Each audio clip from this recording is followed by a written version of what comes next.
Salut les amis. Bon, si vous êtes là, comme dirait Vol West, c'est que vous êtes la résistance. Ouais. Bon, je pense pas qu'il y a de résistance à faire.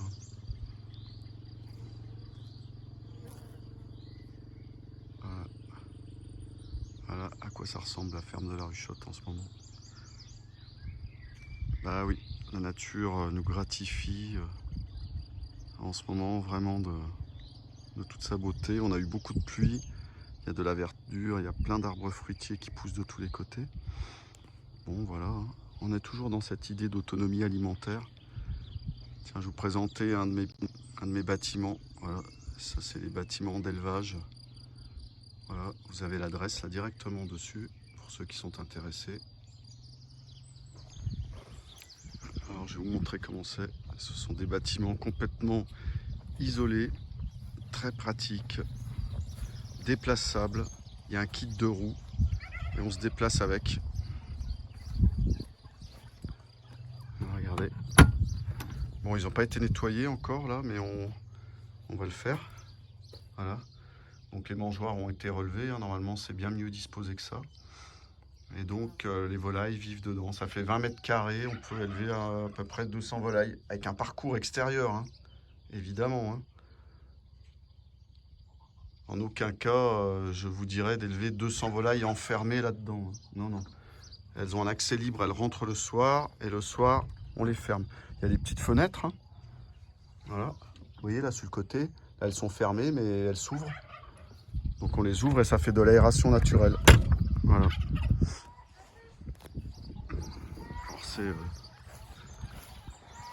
C'est super, nous on en a 6 là comme ça, j'en ai une grande, une de 30 mètres carrés et toutes les autres elles font 20. Là j'ai des vieux poulaillers, ça c'est un vieux poulailler que j'avais fabriqué moi-même lorsque je me suis installé. Ouais, ça fait son office. Ah ben voilà que je me suis enfermé, enfin qu'on m'a enfermé dans mon parc. Les dindes rouges des Ardennes. Voilà. On a une belle repro là cette année, là ça fait plaisir. Ouais, voilà, évidemment. Voilà. Vous voyez comment est-ce qu'on peut les faire glouglouter. Vous avez vu là ce mâle là comme il est beau. Magnifique. Magnifique mâle.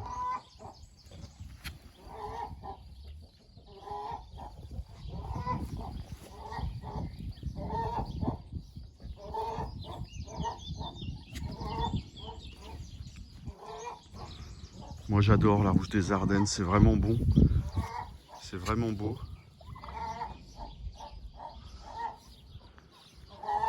Là j'ai la flèche. Hein. Voilà. Les arbres poussent beaucoup là en ce moment. Donc pour les poules c'est important d'avoir des grandes zones d'ombre. Hein. Ça je vous l'ai déjà dit. Hein. Vous avez vu un peu là comme ça pousse de tous les côtés. Ah, je vais vous faire un petit topo là bientôt sur la nourriture des volailles.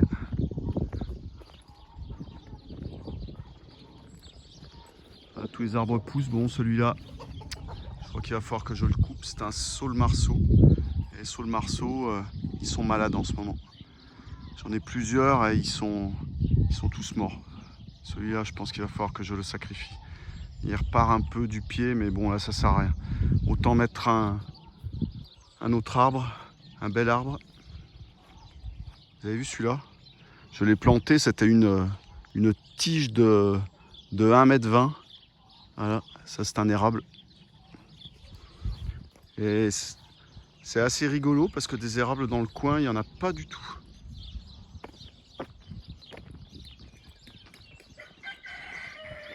Les pommiers, tout ça, bon après, là, je pense que vous connaissez. Hein. Je vous ai déjà fait plein de vidéos, là j'ai mes gauloises. Et puis ceux qui sont venus. Hein.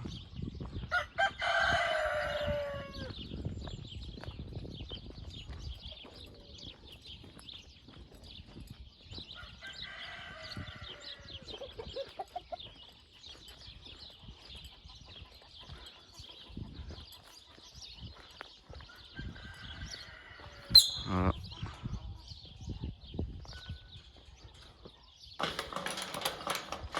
Le jardin Toujours mon beau jardin là. Voilà.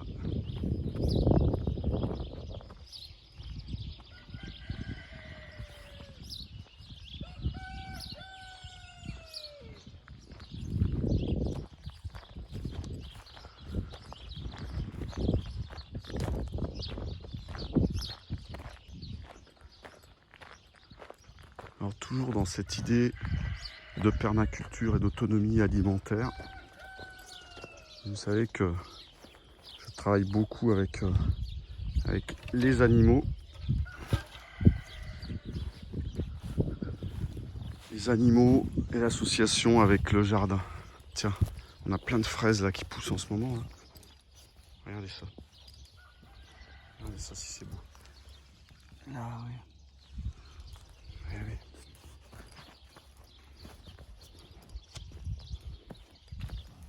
Tiens, je vais même en manger une petite.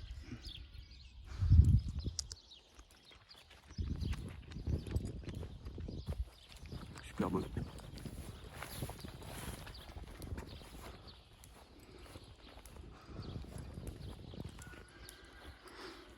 Voilà. Ça c'est notre truie. Et là.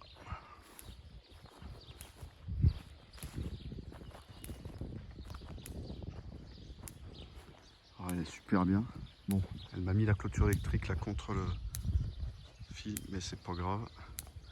Contre le grillage. Alors, elle a un super parc le long du bois là. Voilà. Et puis derrière, bah, mon bassin.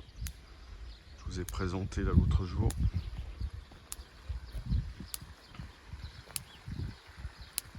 Voilà. Ah, ça claque bien.